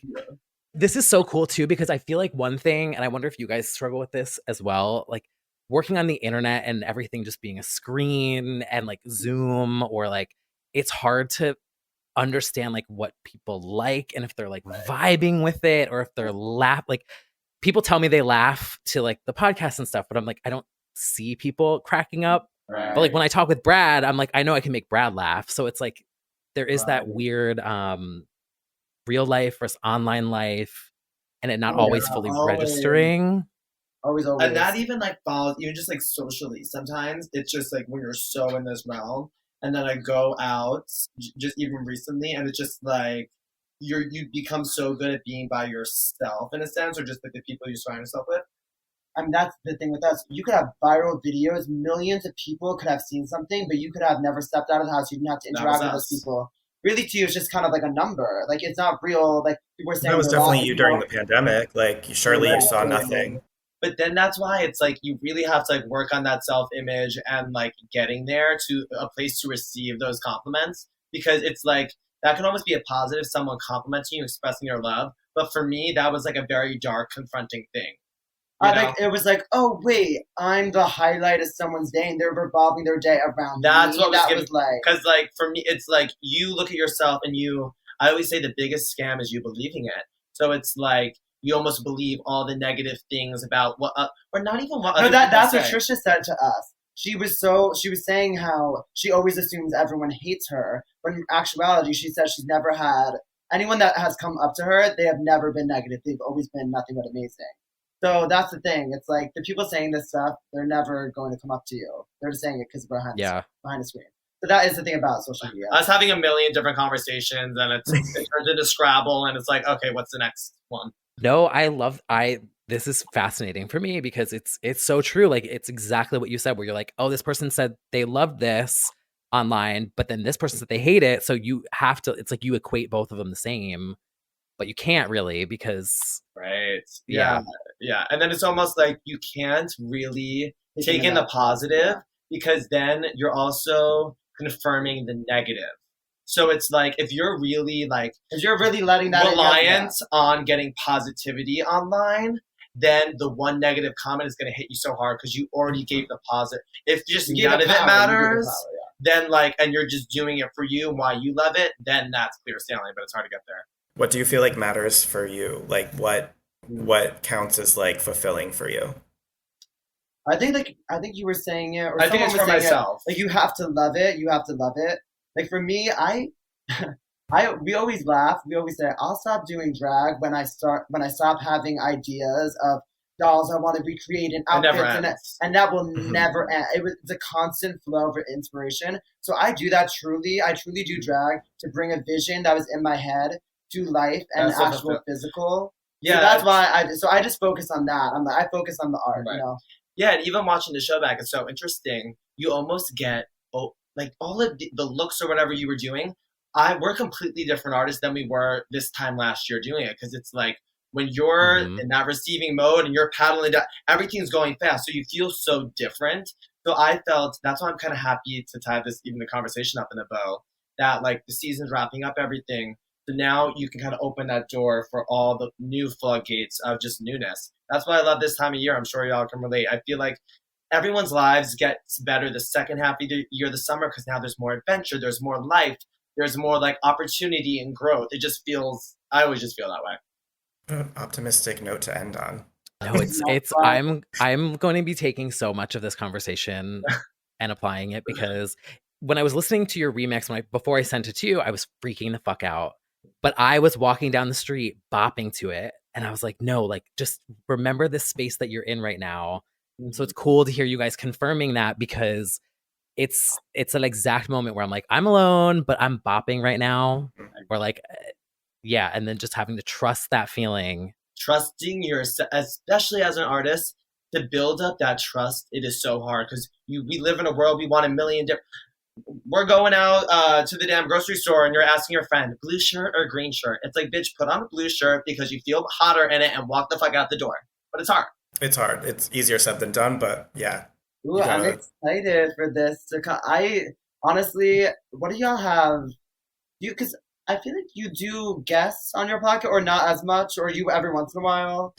Every once in a while. So I like mainly do, interviews with like pop stars for magazines and stuff like that here and there. And so sometimes I'll be able to use that audio for the pod. We'll have people in person coming this summer, I believe. But yeah, we need to do more interviews in general. Yeah. But I'm excited. We're going to be hyping this up. We're going to be great for it. We really don't do like interviews. Well, that was the one. Is this our first podcast? Yeah, I think we've done. Well, we've done little things for the show, and no. I'm like, no. Like, this is like, we're promoting that. But we always said we want to do a podcast tour, just go on the different Housewives podcasts. I want to go on the Housewives Not podcast. Even talk about us. I want to talk about, like, I would love to come on. Do it. Not even talk about us and just talk about y'all's hot goss. We'll have to come back, and it could just be like, just like a normal episode, like pretending like we're giving little guests on whatever topics you have. We'll add our little 2 cents and bip bob around. Yes, you should also try to do like Teresa Giudice's podcast. That would be really funny. I'm dead. Right, like her LGBTQ coda for it would be like for Pride Month, Sugar and Spice, and we come on and we're like, so let's talk about Danielle, and she's like, what are you guys called? What do you guys called? Oh, you're on Papa. We'll be hooking it up, and we're like, well, have you done drag, Teresa? And she's gonna be like, well, I haven't really thought about it. She's gonna be like, I thought every day. Well, your wedding, that was high drag, and she's gonna be like, what? And we're gonna go, you're camp. Okay, wait, like, I don't even know if you. This is maybe it's off the script. I don't know. But recently I've been obsessed. There's these clips of Kim D on this podcast, and she's sitting at home, everything, and she's chiming in about Teresa, and I'm so obsessed with her, and people wouldn't understand why. Kim D needs to be on Girls Trip right now. Do a friend of whatever. Get Kim D on Girls. I need Andy and a mic. We need Andy and a camera. Go up into those houses. She's so sitting good. there. She's like, she gets it so comforts me it. because she's so involved, and she's like, I went over to Teresa's house, and she was taking photos of no, we always put it on one thing. She goes, and her husband, he's a dog. He's a dog. And like she's like, she always goes, big boy. She goes, I know. What can I say? I miss the gossip. I know. No, that's Jill Zarin. Oh, that's more Jill Zarin, yeah. You should do the piece of shit Kokor homewrecker every day scene as Kim D and Teresa. Yes. Yeah. Have or you like, done any or Kim G versus Danielle. Yes, is another one that you guys should do. Honestly, whenever y'all want, maybe later in the summer, if y'all want to just do a normal episode and we can talk about Housewives and probably whatever the hot topics are, I would love to do that. That would be so fun, and I think that's like a format that we should do, is literally just have the episode, but somebody's sitting there too and like reacting also. Totally. So yeah. Mm-hmm. And that's the thing about podcasts. I think everyone wants to do a podcast now, but I think you have to have genuine chemistry, like as podcast hosts. You like, say if y'all didn't know each other or just kind of like awkward. And I like a solo podcast too, but I think it always is. It does work better as a conversation, I think. For sure. And even with us doing this I think we're doing another podcast soon. And sometimes we struggle with that. We're like, do even people ask us to do a podcast, and I'm like, sometimes I'll struggle. I'm like, well, do I need my thoughts out into the void for the That's why I internet? applaud you guys. So that's why I bow down to y'all, because it's hard. Well, it's not all. It hasn't been all sugar and spice with our opinions. Let's say stan culture does not always love that, to say the least. Yeah. But I don't know. But on the flip side, people listen to it, and it really, gets them through teasing wigs at night. So. Exactly. Who knows? And Maybe there's other gays out there teasing wigs listening. And I guess we can end it on this note finally. But I always tell Sugar that too, and it's good for y'all to know as well, because you didn't even know that we were such big fans and we always listen to your podcast. Right. There's so many other people that listen, that don't comment, that don't like, that you would never even know. They're just one of those numbers, but they're really impacting you. So you're really impacting them. You never know who's listening, which is always like a good or a bad thing. Yeah. I know. I'm always like, what did I say? Kim D's in the DMs. Well, if you heard the Bebe Rexha one, you'll know that Bebe Rexha's uncle was like, "Oh, my friend listens to your podcast. You're such a fan of Bebe," and we were like, "Oh, that was a guy. That was a guy." Yeah. So exposed at all times. Yeah. Wow. Well, this has been amazing. I feel like I just finished my school work for the week, and now I'm off to Coachella for the weekend. Yeah. Schoolwork. This is giving the fun after-school activity you were looking forward to all day to go to. Not schoolwork, but I think I just did. We just slayed, and now. Oh no, we slayed. Oh, 100%. I loved this conversation, genuinely. Same. I feel like we just hang out, And I was nervous too. I was like, oh my god, I don't, because I'm I get in my head, I'm like, I don't know. Brad is better with interviews. You do it. I don't know what to do. I'm just funny. I just want to laugh. But right. Yeah. No, it was great. Yeah, I really love this chat a lot. Same. This was awesome. And the fact that you guys took time between reunion and I was amazed. The finale party. I was like, even have a moment to breathe right now, because I feel like it's crazy. We just got up. We were. It worked out today because we were in call mode, so we had all the different meetings lined up. So we were like, next, this is the fun thing. Yeah. Oh, I love that. Yeah. Well, you're going to Coachella. Yes. Yeah. So that's going to be so much fun. Are you going to wear the James Charles chaps? I said you're going to wear the James Charles chaps. Yeah. Oh well. Oh, we met him at the reunion. Yeah, literally. There's camp. I feel like so many things are we don't have. This is why. Yeah. Well, that was a full circle moment because we actually tried out to be on his show years ago. Back in 2000, he had his little show, and we were in the suburbs. Not instant influencer. We needed money because we were broke, so we were like, "That's our show. We can get on his show. We can get out to LA." And now, we. So now it's crazy. He was sitting in the audience with all the other muas of Patrick Stars of the world. If you were on that show, it would have broke the internet. Justice for instant influencer. The internet can cancel me for saying that. I don't care. Yeah. That the show film was your funny. own apology video challenge. No, that you show guys was would have killed it. Yeah, but I remember I was Frankie Grande was there. I'm like, yes. I live for the girl. You see Frankie Grande, but is it 40 inches? It's all the canned bits, and then he's like. And then you see James Charles, and she's like, "Girl, we're gonna do a collab." And then no, I said to James, I was like, James, you know that you're a drag queen, and he's like, "Well, yeah, so I am," and I'm like, okay. Not the impression. Me going up to town. That should be one of your Coachella looks. Is the chaps photo? That's what I'm gonna see if you're gonna do that recreation. Yeah. Have an amazing time at Coachella. That's gonna be so much fun. Yeah, I mean, this will come out next Monday. Okay. Work. Yeah. Monday midnight. And then that's gonna be a serve. Who edit? How do y'all go about? Do you just It's all T. Kyle. Me. Serve. Yeah, we gave Much you a lot you. of stuff. We gave you material. Yeah, you're like, bitch, this You're gonna blame it on the edit when we cut and slice it perfectly. So you're like, I hate mistress. I would never. I love it though. But Kim D was saying that in her video. She goes, I love it all. I love when the people come onto my page, the negativity, the positivity. I love it. I love it all. I did my job. I got on talking. So that's me right now. That's my mood. I love it all. Well, before we go, we're filming this before the finale airs. Right. Yes. But I am curious. Are you pulling for one person to win? Ooh. Do you have a pick for winner? For Future selves will hear it later. I think. I feel like we all know who the winner is. So it's Why did it Right. even, like, yeah. It's just like we all know, like, well, where's a metaphor I can bring this to? It's like, it's just like if someone's in a marriage and everyone's like trying to guess who is he cheating on with. It's like we all know the mistress. You know what I mean? So why does it Well, not matter that- who? yeah. So why does it matter who? It's like, yeah.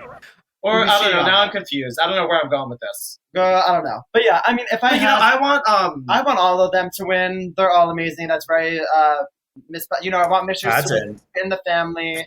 I want Sasha to win because even when I was there, actually in my mirror message, I was gonna say, I think I originally was gonna write like, "Congrats, Sasha, on winning," but then I didn't want to be shady to Mistress because even there, that's the part of me being on I Love Reality TV. So I keep know. You what's just going know. on. But Yeah. I think. But my thing is, well, what I will say about Anitra is I would love related to her so much because I don't know if she I see a lot. This is probably this probably would make no sense, but I see a lot of myself in her about like the little things I probably don't show to the world. Like I really like to me, even all this summer, like when we got home from filming, like she'll just be on her stories and late at night she's like sewing up her little costume and that sounds like that's like being like shady, but it's like she just loves drag and it's relatable to me that she's also she's really like hardworking. She's also like the it sweetest person ever and just so like humble, and she would never she would never judge you or make her like she's so like She amazing, listens to but you. she would never make it herself seem like you're down here, and she's like she never would do that to anyone. She's like a kind soul. That was my little fun bit to her. I'm like, Anitra, I like you because you laugh at my jokes and we're laughing. But it's true. Like she's the person that will listen to you in the conversation, and I know even the if no one bar's else on the will. floor, but with like a bunch of crazy drag queens all yapping.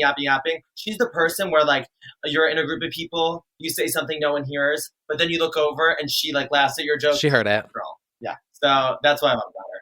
Who do y'all think, or like who do you want to win out of the final four? Well, Sasha. Yes. But I think well. the one thing that's cool about new seasons is, in a way, I feel like the whole cast wins. Right. Because it's like, okay, here's your platform. Right.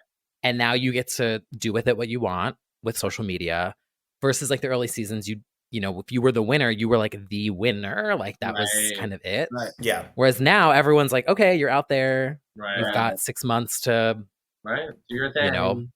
Yeah. I will say I was excited at the beginning from the jump that Sasha was on it, and it did feel like so legendary that she was even coming on. So that was definitely a gag. But like you were saying, it is kind of like a win for everyone because I see paths for everybody so clearly, and it's a very strong season. They're all good. I always say sometimes the winner is like I want that to be the most final form, like the one that's kind of like she's in her final, not her final form, but she's so fully evolved. That's what I said on the last episode. Is I felt like her story arc makes perfect sense for the win, whereas I feel like the remaining top four all have all-stars ambitions or have room to grow and like will continue to slay. Exactly. But like the narrative is very complete for Sasha. Yeah, so I agree. Just in the world of TV, I think it makes most sense. And the thing is, it's like even with the money, all those girls are going to make their 200K or however much it comes out to. In right. So, yeah. So you all get the crown. Yeah. Fast forward to the finale airing, and Rue brings back pork chop and Lucy crowns her. wins. No, Yeah. I'm dead. I'm not. Yeah. Lucy's my Connecticut girl. Yeah. And then she's like, "Oh, this is my." And then like the light that's just shining on Lucy, and we've all seen the photos of her at the finale. So she was like the crazy, like all of a sudden, like the camera turns, the light shines down on her. And Oh, she no. goes, "This is my moment." And then she's like, "Oh, crowd her." She's like, "I was right all along." And then like Let loose. the orchestra comes in. They're No. doing an acoustic version. Or no, even in what's that movie, Hairspray? You know when she comes down in the ball and like she's like, dude, Yeah, all of a right sudden before Lucy they're comes about to out dressed as Tracy Turnblad, and she does like, "You can't stop the beat." Creative director And for the winner the is Let's Get Loose tour. That would Yeah. be award-winning TV. And she comes in, yeah. I love that. And I'm guessing that's what happens during the finale, so you just spoiled that. Spoilers. If it's not in there, we'll blame it on the edit. Yeah. No, that's what I'm gonna say. People like, 'cause I think that always happens to people on a reality show. They're like, so what, like, behind the scenes thing did we not see? That's what I'm gonna say. Well, actually, at the finale, like, Lucy came out in a ball and did "You Can't Stop the Beat" and she won, but they cut it out. No one would know. No one would know. How are they gonna know? Clip. Clip. Okay, I think, how long have you been talking for? Almost 2 hours. Wow. I don't even know. It's been, Oh, yeah. I lost track of time. How long do y'all normally record for? We let loose. We do Just let loose. whatever. Guys, give me what are the vibes? Yeah. It's so I'm sporadic. just like, we just talk and it's whatever is whatever. And we, You know, like we're not robotic. Like you can't just. this whole time, I think I was naive when I first started listening to podcasts. Like when people have the soundboard thing, the little like the little sounds. I thought they were recording it and they were like pressing a button. But I'm like, oh no, that's in the post edit. No, he Oh pressed no, the button. I'm pressing a button. Oh really? Oh. It's an iPad. And he hits it. Sir. Wait, so have you ever sometimes- pressed the buttons? No. And I know him so well now that I'll just go silent and I'll wait for him to scroll, hit the buttons. What's your favorite one that you have? I mean, my new favorite is Christina laughing. Yeah. Oh. No, I think one of my favorite. I don't know if you. I think you always used to do it. It was the So I think it was Brittany's talking about like circus, or she's like, Circus. Oh, yeah. The video circus is, a circus. Is like a circus. You know what? You guys have to have Lux on because she speaks your language too. She's an encyclopedia of all the memes. She's a reference machine. Mm-hmm. I would love to have to tell her. I would love for her to be on y'all's podcast one day because it'd be very. I think entertaining y'all should episode. do Trisha. Someone like that would be Oh. cool. She would do it too. Yeah. My dream. Yeah. Well, T. Kyle has collabed. Yeah. Yeah. I did her. I produced one of her tour interludes. Oh my! That was everything. I remember that. Yeah, Yeah. that was everything. It was like a Britney breakdown-esque. Oh my, it was so dramatic. Right. Yeah. Amazing. We had to walk over to like the Melrose. We had to get the little. There's like the Neon Carnival ticket thing. We had to like you got to pull up in person. I'm really bitch, but Oh, for Coachella. yeah, you have to like go and get the one Oh. ticket for the party. I'm like, this is a lot of work. Yeah. Well, we hope you have a fun, safe, and exciting time there. Is this your first time? We Second went time. last Yeah. year, but it was kind of. Oh, yeah, you were saying. Yeah. It was kind of a flop, and I always say after the hardest flop comes the biggest serve. It's so true. There you So go. this one's going to be epic, I'm sure. Yeah. Well, boys, thank you for joining the Legends Only podcast today. And tell everybody where they can find you on social media. Well, I guess on social media, it's just type in sugar or spice, but where you can really find me is probably the Trader Joe's down the street or the Denny's. I've been a Denny's fan recently. We love Denny's, yeah. So, But, yeah, Trader Joe's or Denny's for me. and then for me, because you're not gonna find Miss Spice there. You can just find Spice being a whore on the internet as Call Me Spice on everything, pretty much. Sugar and Spice Twins is the YouTube. Yeah, The girl, so- they're probably, Ooh. God bless. You know, whatever It's works. something. Just type in crazy twin drag queens, you'll find us. We need drag names to match Sugar and Spice now, I feel. Yeah. Well, I'm which one's thinking more- when we come back on the next episode, that's we're gonna have to Yeah. I'm gonna do some hot girl walks and brainstorm the name. Ginger and creatine. I'm or maybe like screaming. I kind of Good like, or maybe like Stevia and Splenda, There you go. Ooh. or maybe That's like good too. Blenda and then Tika. You could represent Jersey. You can be Suwas. Sugar, Spice, Blenda, and Suwas. Also, we have this new thing where we do this crescendo and we go. When someone's kind of like someone says something and the math is mathing, you go, Oh. you do a crescendo. New sound clip. Yeah, new vocal chop remix. Yeah. Because it's very much like, say someone has like obviously fake cheek implants, and you're like, "Oh, girl, are those real?" And she's like, "No, they're natural," but you know she's lying. It's very, oh. And it's like with your friends and like maybe the one. It's like an inside joke, like you know they're lying, but it's like, okay, girl, I'll go with you. Like, oh, like kind of Or like, like an someone aha has moment. someone has like a nice offering. They're like, well, maybe instead of going out, we can just like go home, order a Domino's, and watch some late night TV. And you're like, Oh. Ah. Now we're gonna do it on the pod. We all have to do it together. One, Yeah. 2, 3. Ah. Just gay noises. This is where we log out. You know, this was just a bunch of gay faggotry that I wasn't expecting to run into here. And I loved every second of it. I know. Let's do our little thing now. Our little canned bit. Yeah. I'm Sugar. I'm Spice. And we're the dolls that came to life. Ooh. And then I just edit crickets. Yeah, the crickets. Or like the Wendy Williams walking in meme of just like clompering. Yeah, Just like stilettos walking. Yeah. I will say I had to Okay. edit it.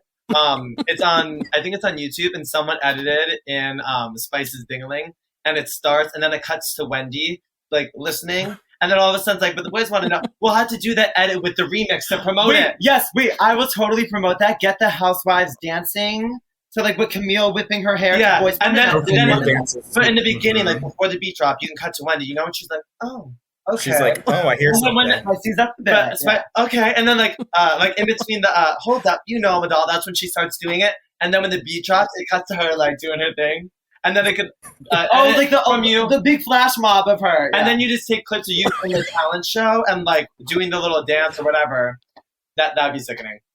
This is what happens when there's people who like to do the behind the scenes stuff and the creating. Like this is. Oh yeah. Yeah, Mhm. this happens. The dolls get it. We got it. I love that. Do show. we have the sound bites? I have a Wendy folder on my phone. There's a whole Or, you I know have a what? Trisha folder, Wendy. Honestly, that's even just a YouTube video. Like you just upload anonymously or even TikTok. It's like Wendy Williams dancing. Wendy Williams dancing to Spice's Dingling.